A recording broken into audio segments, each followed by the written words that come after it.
بسم اللہ الرحمن الرحیم۔ فآمن لہ لوط، تو آمن لہ لوط، ایمان کا صلہ لام آیا متضمن ہے اعتماد کے معنی کو، پس ایمان لائے یعنی اعتماد کیا ہر بات پہ۔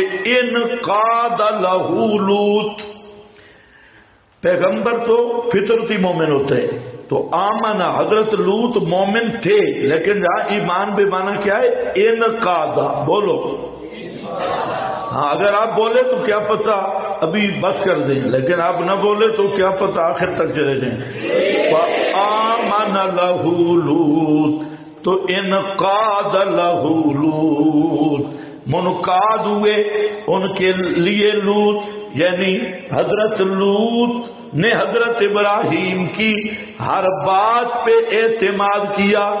یہ حضرت لوط بھتیجے بھی تھے حضرت ابراہیم کے، اور وقال انی مہاجر الی ربی، قال انی مہاجر، یہ سارے مقابلے ہو گئے، آج سے بھی واپس آ گئے، اور جب دیکھا کہ اب یہ مانتے نہیں تو حضرت ابراہیم کہنے لگے بے شک میں ہجرت کرنے والا ہوں طرف اپنے رب کے، انہو هو العزیز الحکیم، بے شک وہ اللہ وہی غالب الحکیم حکمت والا ہے۔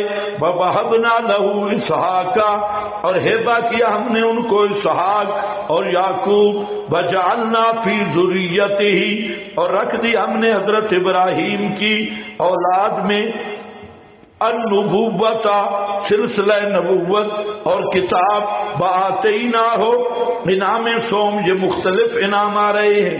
حضرت نے ہجرت کی، آپ کو بھی ترغیب ہے کہ مسئلہ توحید کی وجہ سے مسجد بھی چھوڑنی پڑ سکتی ہے، مدرسہ بھی چھوڑنا پڑ سکتا ہے، گھر بھی چھوڑنا پڑ سکتا ہے، ہجرت کے لیے بھی تیار رہنا، یہ بھی امتحان ہے۔ انی مہاجر، میں ہجرت کرنے والا ہوں اپنے رب کی طرف جہاں رب کا حکم ہوگا۔ انہو هو العزیز الحکیم، بے شک وہی اللہ وہی غالب وہی حکمت والا ہے۔ وَوَهَبْنَا لَهُ إِسْحَاقَ، اب انعامات شروع ہو رہے ہیں، انعامات بعد از ہجرت۔ اب انعامات، اسحاق عطا کیا، دوسرا انعام یعنی اسحاق یعقوب بیٹے صالح عطا کیے، وجعلنا، دوسرا انعام کہ نبوت ان کی نسل میں رکھ دی اور کتاب، اور تیسرا انعام آتیناہ اجرہ فی الدنیا، ہم نے دیا ان کو ان کی شان کے لائق اجر دنیا میں، وَإِنَّهُ، انعام چہارم، اور بے شک وہ ابراہیم آخرت میں البتہ اعلیٰ درجے کے لائق لوگوں سے ہوں گے۔ یہ حضرت ابراہیم کی نجات بھی آ گئی، انعام بھی آ گیا، امتحان بھی آ گیا۔ اب لوطا اذ قال لقومہ، اب جہاں حضرت لوط کا واقعہ ذکر کیا، مقصد یہ ہے کہ جیسے لوط پیغمبر یہ بھی بے جار و مددگار تھے، اکیلے دائی تھے، اکیلے دعوت دینے والے تھے، ان کے ساتھ بھی کوئی جماعت نہیں تھی، بالکل تنہا دائی ہے، اور انہوں نے بھی استہزاء کا سامنا بھی کیا، مخالفتوں کا سامنا بھی کیا، حتیٰ کہ بدمعاش لوگ ان کی چار دیواری بھی پھلانگنے لگے اور ان پہ حملہ آور بھی ہو گئے، لیکن پھر بھی وہ برداشت کرتے رہے۔ کبھی یہ بھی ہوگا کہ تمہارے گھروں پہ بھی حملہ ہوگا، چار دیواریوں پہ بھی بدمعاش لوگ حملہ کریں گے، لیکن مسئلہ توحید پہ ثابت قدم رہنا، جیسے لوط پیغمبر ثابت قدم رہے۔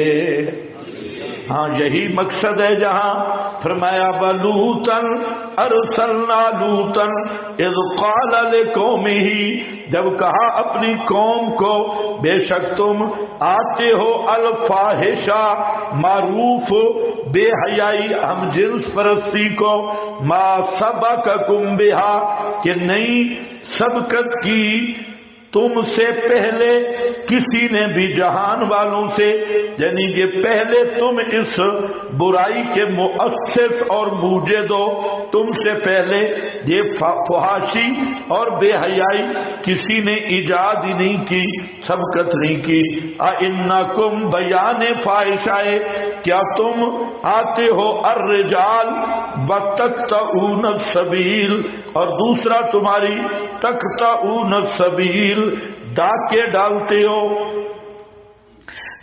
ڈالتے ہو لوگوں کو لوٹتے ہو، ایک تو شہوانی جذبات میں بے اعتدالی، اور دوسرا تمہارا تقطعون السبیل، تمہارے پورا ماحول ہی گڑبڑ ہے، لوگوں پہ ڈاکے مارتے ہو۔ وَتَعْتُونَ فِي نَادِيكُمُ الْمُنْكَرَ، اور کرتے ہو تم اپنی مجلسوں میں المنکر، منکر کام، برے کام، سمجھ گئے کہ نہیں؟ او یجلسون بالطریق، یہ راستے پہ بیٹھتے تھے، اور یخذفون ابناء السبیل، راستے پہ چلتا نا اس کو پتھر مار۔ میں نے اس دن بھی آپ کو بتایا کہ یہ حضرت لوط کا واقعہ سمجھنے کے لیے سکول کالج یونیورسٹیوں کے لوفروں کو دیکھو، جتنی ان لوفروں کی عادتیں ہیں نا، اگر یہ واقعہ صحیح سمجھنا ہے تو سکول کالج یونیورسٹیوں کے جتنے لوفر، پینٹ پتلون طبقہ اور یہ سارا فحاش بے حیا طبقہ، ان کے احوال میں غور کرو تو ایسے سمجھو گے کہ یہ قوم لوط اب آئی ہوئی ہے، وہی ہے، ساری ان کے اندر وہی آتی، حتیٰ کہ یہ جو کلین شیفی والی عادت ہے یہ بھی ان کی ضرورت تھی، وہی ضرورت ان کو بھی ہے، جو علت وہاں تھی یہ وہ علت یہاں بھی ہے، الی آخر ہی۔ دیکھو وَتَقْطَعُونَ السَّبِيلَ، اور کاٹتے ہو راستے، یغزفون ابناء السبیل ویسخرون منہم، ہاں راستے پہ بیٹھ کے مذاق کرتے تھے، آپس میں لڑتے، دوسروں پر مذاق کرتے تھے۔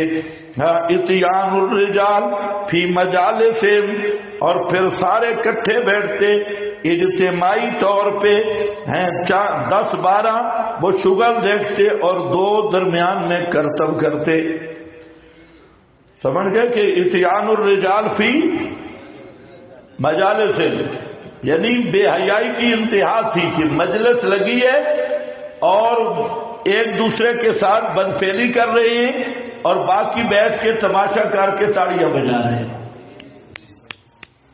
یہ تاڑیاں بھی ادھر سے ہی تصفیق، سمجھ گئے کہ نہیں؟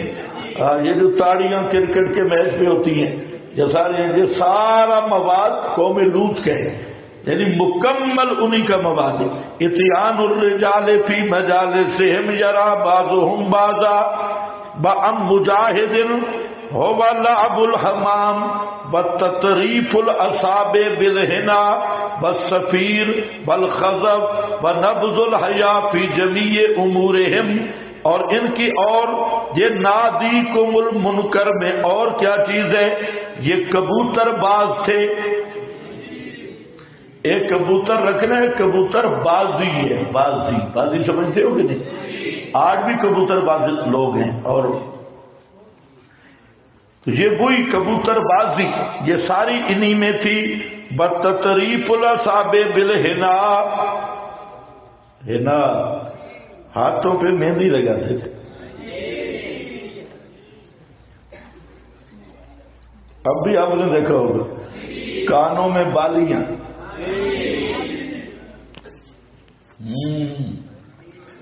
اور بالکل وہی زنانیوں والا میک اپ، سب اصابع بالحنا۔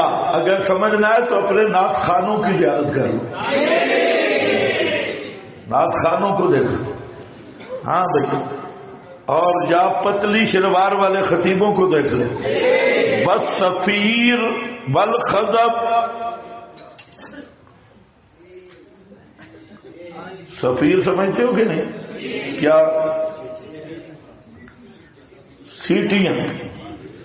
سیٹیاں مارتے، اور ہر معاملے میں حیا انہوں نے چھوڑ دیا تھا. اگلا کام اور بھی خطرناک تھا، یہ تزارتہم وتصافوہم فیہا، یہ مجلسوں میں بیٹھ کے ری خارج کرتے، یہ اوپر نیچے سیٹیاں مارتے اور پھر اس پہ ہنستے تھے، اور پھر خاضب بالحصا بالرمج، پتھر مارتے اور کنکر مارتے اور یہ انگلیوں کے چٹخارے لگاتے اور کیا کرتے، سواک بین الناس، مزغل الک و سواک بین الناس، بحل الازار والصباب والفوش. ان میں کیا تھا کہ سب بوٹیاں سب کے سامنے چباتے اور مسواک بھی اٹھائے ہوئے ہوتے. بسواک بین بحل الازار، اور چادر اتار دیتے تھے. شلوار ملوار کا کوئی پروگرام نہیں تھا. بسباب الفوش، گالیاں نکالتے اور بے حیائی والی باتیں کرتے مذاق میں.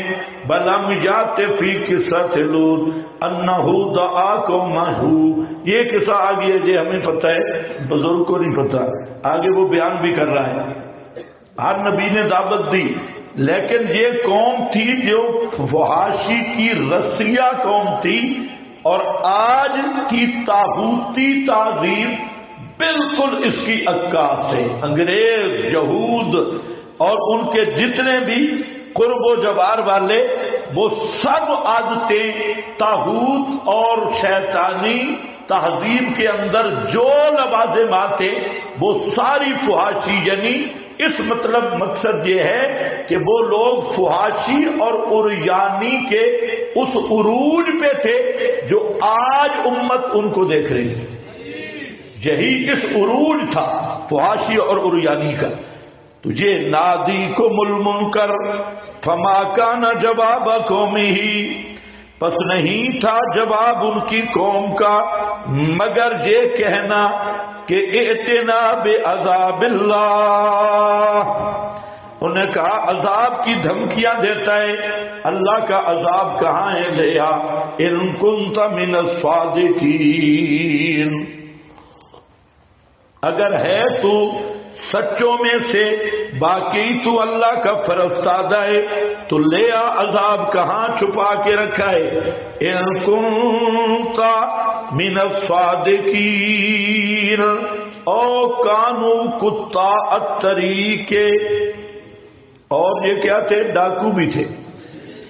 یاخذون الناس من الطرق لقضاء الفاحشہ، اور یہ لوگوں سے پیسے وصول، ٹیکس، انہوں نے چنگیاں بھی لگا رکھی تھی.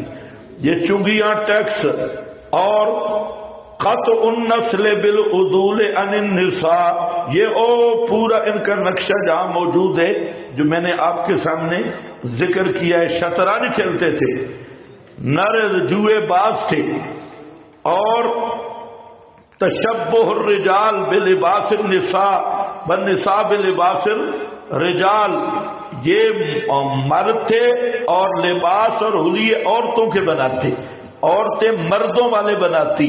تو یہ سب ان کی فحاشی، بے حیائی. تو اب انہوں نے ایک یہ بھی بے حیائی اور فحاشی کا تقاضا تھا کہ انہوں نے حضرت لوط کی دعوت ماننے کی بجائے کہا کہ عذاب لے آ.